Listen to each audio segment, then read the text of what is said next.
Hello everyone, আসসালামু আলাইকুম। কেমন আছেন সবাই? আশা করি আল্লাহ তাআলার অশেষ রহমতে সবাই খুব ভালো আছেন। আলহামদুলিল্লাহ, আমিও ভালো আছি। আজকে আমি আপনাদের সাথে শেয়ার করব ফ্রোজেন মোমো স্টিম করার সঠিক নিয়ম। বলতে গেলে একটা রিকোয়েস্টেড ভিডিও হিসেবেই আপনাদের সাথে আজকের এই মোমোর রেসিপিটা শেয়ার করছি। তো একটা আপু আমাকে বলেছেন যে আপু স্টিম করার নিয়মটা সঠিকভাবে একটু দেখিয়ে দিও। তো এখানে আমি অল্প কয়েক পিসেসেই মোমো রেডি করব। একটা আপুর অন্যান্য খাবারের সাথে এক বক্স মোমোর অর্ডার আছে, তো সেই মোমোগুলোই আমি রেডি করে নিচ্ছি। তো ফার্স্ট টাইম এখানে আমি 1 কাপ ময়দা নিয়েছি এবং সেই সাথে এখানে আমি নিয়েছি 1/4 কাপ কর্নফ্লাওয়ার। আরও এখানে আমি হাফ কাপ ময়দা নিচ্ছি, সেই সাথে এখানে 1 চা চামচের মতো কর্নফ্লাওয়ার দিয়ে দিচ্ছি। প্রতি কাপের জন্য আপনারা 1/4 কাপ করে কর্নফ্লাওয়ার ব্যবহার করবেন। তো এখানে আমি স্বাদ মতো লবণ দিয়ে শুকনো হাতে একটু মিশিয়ে নিলাম। এবার গরম পানি দিয়ে অল্প অল্প করে ডোটা রেডি করে নিচ্ছি। বললাম না যে একেবারে অল্প কয়েক পিসেস মোমোর অর্ডার আছে, এক বক্সে যেহেতু 10টা থাকে, তো 10 পিস মোমোরই অর্ডার আছে। তো আমি রেডি করে নিচ্ছি। তো ফার্স্ট টাইম ডোটা রেডি করে তারপর পুরটা রেডি করে নেব। তো আপুর আরও কিছু খাবারের অর্ডার আছে, কাবাবের অর্ডার আছে, পরোটার অর্ডার আছে এবং আছে কিছু চিকেন রোলের। তো সেগুলো রেডি করে নেব। তো যাই হোক, এখানে কিন্তু অল্প অল্প করে পানি অ্যাড করছি আর ডোটা রেডি করে নিচ্ছি। গরম অবস্থায় একটু সাবধানতা অবলম্বন করে ডোটা মেখে নিতে হবে, যেহেতু পানিটা বেশ ভালোই গরম এরকম আর কি। তো যাই হোক, এই যে দেখতেই পাচ্ছেন ডোটা ঠিক কেমনভাবে মেখে নিয়েছি। অনেক বেশি নরমও না বা অনেক বেশি শক্তও না, এরকম একটা ডো রেডি করে এটাকে আমি এবার রেস্টে দিয়ে দেব। আর এপাশে পুরটাকে আমি রেডি করে নেব, চিকেনের পুরটাকে। তো আমি চিকেন মোমোতে কখনোই অন্য টাইপের সবজি ব্যবহার করি না। তো আমি সবসময় একদম চিকেন দিয়েই চিকেন মোমোটা রেডি করি। এটা খেতে ভীষণ টেস্টি হয়। আর এই রেসিপিতে আপনারা ট্রাই করতে পারেন, একেবারে সিম্পল। তো যাই হোক, ফার্স্ট টাইম এখানে আমি গোলমরিচের গুঁড়ো দিয়েছি, হাফ চা চামচ দিয়েছি এখানে আদা বাটা, আপনারা আদা কুচিটাও ব্যবহার করতে পারেন। তো আমি বাটাটা দিলাম। আর রসুনের 2টা কোষ কুচি করে দিয়ে দিলাম। সেই সাথে এখানে পেঁয়াজ কুচি করে দিয়েছি আর 5টা কাঁচামরিচ কুচি করে দিয়ে দিয়েছি। এবং সেই সাথে এখানে আমি সামান্য একটু দিচ্ছি বিট লবণ, একটু টেস্টের জন্য। এখন এখানে আমি সয়া সস অ্যাড করে দিচ্ছি 1.5 টেবিল চামচ। আমার এখানে একটু স্কিপ হয়ে গিয়েছে, আমি 1 টেবিল চামচের মতো লেবুর রস ব্যবহার করেছি, কিন্তু সেই অংশটুকু স্কিপ হয়ে গিয়েছে, তো এজন্য একটু মুখে বলে দিলাম। পরে আপনারা লেবুর রসটা অবশ্যই এখানে অ্যাড করবেন। তো যাই হোক, খুব সুন্দরভাবে কিন্তু এই যে মিশিয়ে নিচ্ছি। একেবারে সিম্পলভাবে আমি রেডি করছি মোমোটা। তো ধনিয়া পাতাটা এখানে আমি ব্যবহার করছি না, আপু যেহেতু বারণ করেছে, তো এর জন্য কিন্তু স্কিপ করেছি। তো আমি কিন্তু ধনিয়া পাতাটা সাধারণত দিয়ে থাকি, আমি ভীষণ পছন্দ করি পার্সোনালি।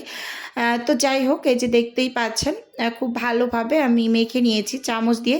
এবার এখানে 1/3 কাপ তেল গরম করে তো দিয়ে দিলাম, একেবারে গরম করে দিয়ে দিয়েছি। আপনারা চাইলে তেলের সাথে কিছুটা পরিমাণ বাটার অ্যাড করে গরম করে দিয়ে দিতে পারেন। তো আমি কিন্তু ডিরেক্ট তেলটাই গরম করে দিয়ে দিয়েছি, দিয়ে খুব ভালোভাবে নেড়েচেড়ে মিশিয়ে নিয়েছি। এই তো একেবারে রেডি হয়ে গিয়েছে চিকেনের পুরটা। আর এই পুরটা খেতে মাশাআল্লাহ ভীষণ মজার হয়। একেবারে সিম্পল, অনেক বেশি যে উপকরণ ব্যবহার করেছি এরকম কিন্তু না, একদম সিম্পলভাবে কিন্তু মোমোটা আমি সবসময় রেডি করে থাকি। তো যাই হোক, এটাকে আমি সাইডে রেখে যে ডোটা আমি রেস্টে দিয়েছিলাম, ডোটাকে আমি 1 মিনিটের মতো হাত দিয়ে একটু মথে নিলাম। তো এবার এখান থেকে ছোট ছোট করে গোল্লা বের করে তারপর কিন্তু রুটি বানিয়ে নেব।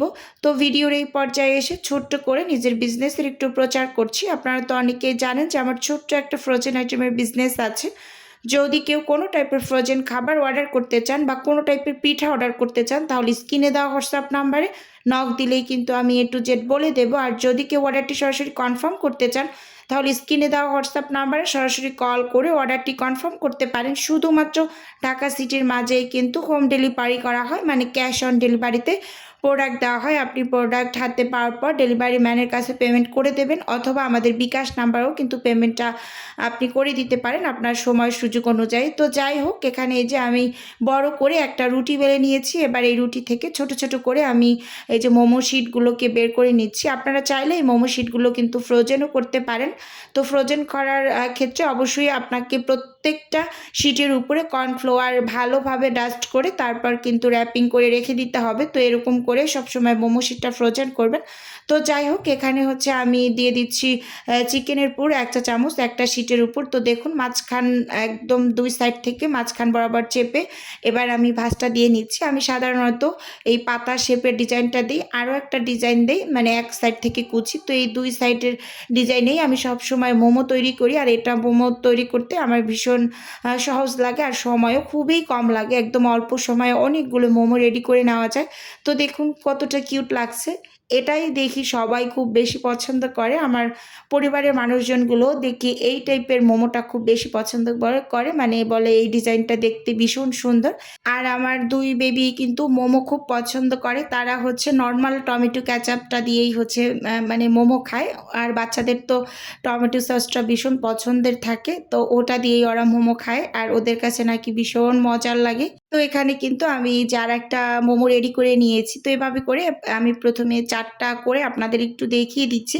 তারপর কিন্তু আমি সব শিটগুলোকে একসাথে কেটে তারপর বানিয়ে নেব একসাথে, মানে তুড়ি মেরে জাদু করে বানিয়ে নেব এরকম। তো আমি মাঝে মাঝে এইভাবে করে বানাই। হাতে খুবই কম সময় থাকলে শিটগুলোকে সব একসাথে সাজিয়ে তার উপর হচ্ছে পুর দিয়ে তাড়াতাড়ি করে বানিয়ে নিই। তো অনেক আপুরাই জানতে চান যে আপু 1 বক্স মোমো মানে কত টাকা করে তুমি সেল করো? তো আমি 1 বক্স মোমো 300 টাকা সেল করি, মানে একটা বক্সে আমি হচ্ছে 10 পিস করে রাখি। তো 10 পিস আমি 300 টাকা সেল করি। তো দেখুন এখানে এই যে মোমো বানিয়ে নিয়েছি আমি 4টা। তারপর হচ্ছে অফ ক্যামেরায় আমি শিটগুলোকে মানে তৈরি করে ছোট ছোট করে কেটে নিয়েছি। তো এখন হচ্ছে এই যে পুরগুলো দিয়ে দিচ্ছি চামচ দিয়ে। তো আমি হচ্ছে এভাবে করে মাঝে মাঝে রেডি করি, এতে করে খুব কম সময় লাগে, তাড়াতাড়ি করে হচ্ছে আমি শুধু ভাঁজটা দিয়ে মানে ফ্রোজেন হতে দিয়ে দিই। তো আপনারাও এইরকম আমার মতো একদম মানে মুহূর্তের মধ্যেই অনেকগুলো বানিয়ে নিতে পারবেন এই টেকনিকটা ফলো করে। মানে একটা জায়গায় বড় একটা জায়গায় শিটগুলোকে বিছিয়ে এর উপর পুরটা দিয়ে একদম খুব দ্রুত গতিতে শুধু হচ্ছে ভাঁজটা দিয়ে নেবেন। এভাবে করে খুব সহজভাবে কিন্তু মোমো বানিয়ে নিতে পারবেন। তো দেখুন আমি কতটা মানে তাড়াহুড়া করছি। তো এভাবে করে কিন্তু আমি এই যে সব মোমোগুলোই বানিয়ে নিয়েছি। এখানে আমার 19 পিসের মতো হচ্ছে মোমো হয়েছে 1.5 কাপ মানে ময়দায়।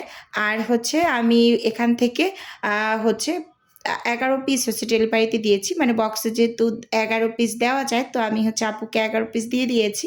আর বাকি কয়েক পিসেস হচ্ছে বাচ্চাদের জন্য আমি স্টিম করে নেব। তো এখন এগুলোকে আমি ফার্স্ট টাইম ফ্রোজেন হতে দিয়ে দেব, তারপর কিন্তু আমি এই যে প্যাকেট করে নেব। এটা কিন্তু সারা রাত ধরে আমি ফ্রোজেন করেছি। এটা কিন্তু পরের দিন, মানে আমি বিকাল টাইমে বানিয়েছিলাম, পরের দিন হচ্ছে আমি ডেলিভারি দেওয়ার জন্য রেডি করে নিচ্ছি। তো দেখুন এই যে এখানে আমি হচ্ছে ওই বোলটা থেকে ফ্রিজে রাখার সময় আমি এই যে ট্রের মাঝে নিয়েছিলাম, কারণ অত বড় একটা জিনিস হচ্ছে ধরছিল না ফ্রিজের ভিতরে, মানে পাশে লাগছিল না। তো এটার ভিতরে করে আমি ফ্রোজেন করে নিয়েছি। তো এখানে আপুকে আমি হচ্ছে 10 পিসের জায়গায় 11 পিস দিয়ে দিয়েছি। তো যাই হোক খুব সুন্দরভাবে এগুলো হচ্ছে ফ্রোজেন করে তারপর আপনারা ডেলিভারি করবেন। অবশ্যই অবশ্যই আপনাকে বেশ অনেকটা সময় ধরে এটাকে ফ্রোজেন করতে হবে। আমি সবসময় বলি ফ্রোজেন খাবার আপনারা ডেলিভারি দেওয়ার আগে অবশ্যই সেটাকে মিনিমাম হলো 8 থেকে 10 ঘন্টা ফ্রোজেন করে তারপর হচ্ছে ডেলিভারি করবেন।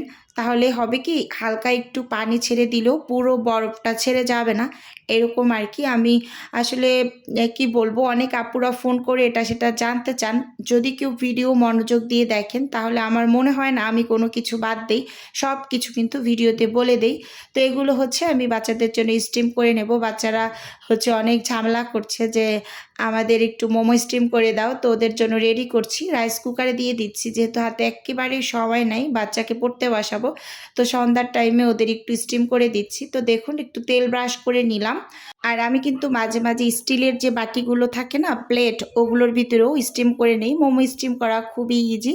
তো রাইস কুকারে এই যে পানিটা ফুটে আসার পর এখন আমি হচ্ছে এই মোমোগুলো এই যে এই ঝুড়িটার উপরে বসিয়ে দিচ্ছি। তো দেখুন একটা একটা করে দিয়ে দিচ্ছি। যে রা আমাকে বলেছিলেন যে আপু আপনার ফ্রোজেন খাবারগুলো কিভাবে ভেজে নেব, কিভাবে স্টিম করব, একটা একটা করে একটু ভিডিও দিয়েন। তো তাদের জন্য কিন্তু এই অংশটুকু আমি রেখেছি। তো দেখতেই পাচ্ছেন পানিগুলো একেবারে ফুটে আসার পর আমি এই যে মোমোগুলোকে দিয়ে দিয়েছি। এবার ঢাকনা দিয়ে ঢেকে আমি 12 থেকে 14 মিনিটের মতো হয়েছে অপেক্ষা করেছি। এর থেকেও কম সময়ের ভিতরেই কিন্তু হয়ে যায়। তারপরও আমি বাচ্চাদের নিয়ে চলে গিয়েছি এখান থেকে। এরপর 12 থেকে 14 মিনিট পরে এসে তারপরে কিন্তু আমি মোমোগুলোকে তুলে নিয়েছি। আর আমার পাশে কিন্তু আমার 2 বিচ্ছু বাহিনী, মানে আমার 2 বেবি টমেটো কেচাপের বোতল নিয়ে পাশে দাঁড়িয়ে আছে যে আম্মু হয়েছে কিনা। তো এর জন্য আমি খুব বেশি তাড়াহুড়া করছিলাম। তো দেখুন এই যে এখন আমি মোমোটাকে তুলে নিচ্ছি। একেবারে খুব সুন্দরভাবে মোমোগুলো স্টিম হয়ে গিয়েছে।